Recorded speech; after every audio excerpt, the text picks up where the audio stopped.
আফগানিস্তান দেশটিতে এমন একটি আইন চালু করা হলো, আপনারা শুনলে অবাক হবেন। এই আইনটি এমন একটা আজগুবি আইন, এই আইনটির কথা শুনলে আপনারা অনেকেই রাগ হবেন, অনেকেই ক্ষোভে জ্বলে উঠবেন, আবার অনেকেই কিন্তু হাসি দিয়ে উড়িয়ে দেবেন।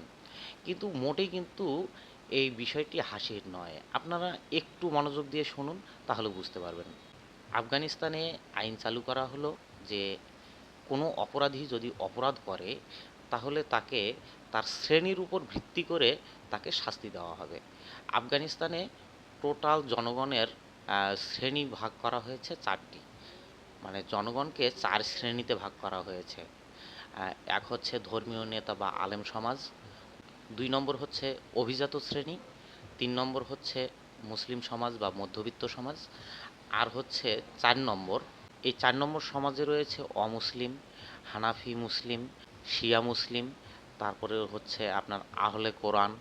এরা যদি প্রথম শ্রেণীর কেউ কোনো অপরাধ করে, সে বাড়িতে বসে থাকবে এবং তার বাড়িতে একটা সরকারি নোটিশ যাবে। সেই নোটিশের মাধ্যমে তাকে বলা হবে যে আপনি যে অপরাধটা করেছেন সেই অপরাধটা এটা পরবর্তীতে আর করবেন না, এবং এটা আর পরবর্তীতে আপনার করা যাবে না। তো এভাবে শুধুমাত্র সাবধানতা বা বুঝিয়ে দেওয়া হবে। আর দ্বিতীয় শ্রেণীর অর্থাৎ উচ্চবিত্ত শ্রেণীর বা অভিজাত শ্রেণীর কেউ যদি অপরাধ করে, তাহলে কিন্তু তাকে কোর্টে ডেকে তাকে বুঝিয়ে দেওয়া হবে যে এই অপরাধ আর করা যাবে না, বা এটাও অপরাধ, বা এটা করলে আপনার অন্যায় করা হবে।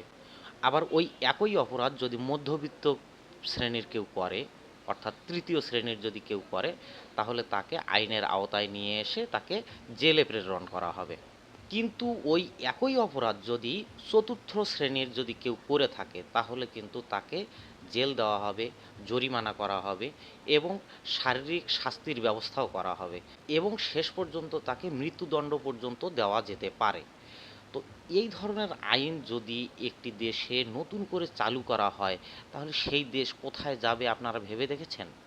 আপনারা খেয়াল করে দেখুন, যেখানে উন্নত দেশগুলো নিজেদের আইন ভালোর দিকে নিয়ে যাচ্ছে বা সমতা তৈরি করছে, সেক্ষেত্রে এই আফগানিস্তান তার উল্টোটা করছে। এতে করে কি দেশটা উন্নত হবে? তাহলে আপনারা বুঝে দেখুন, এই আইনগুলো যদি পাস হয়, তাহলে ওই দেশে কী ধরনের একটা পরিস্থিতি তৈরি হবে। আর এরপরে যদি উন্নত দেশগুলো বা ক্ষমতাধর দেশগুলো যদি ওই দেশে হস্তক্ষেপ করে, তখন অনেকেই বলবে কি যে আফগানিস্তানকে ধ্বংস করার একটা পরিকল্পনা করছে বাহিরের দেশগুলো বা শক্তিধর দেশগুলো, পাশ্চাত্য দেশগুলো। এ বিষয়ে আপনাদের মন্তব্য আপনারা কমেন্টের মাধ্যমে জানাবেন।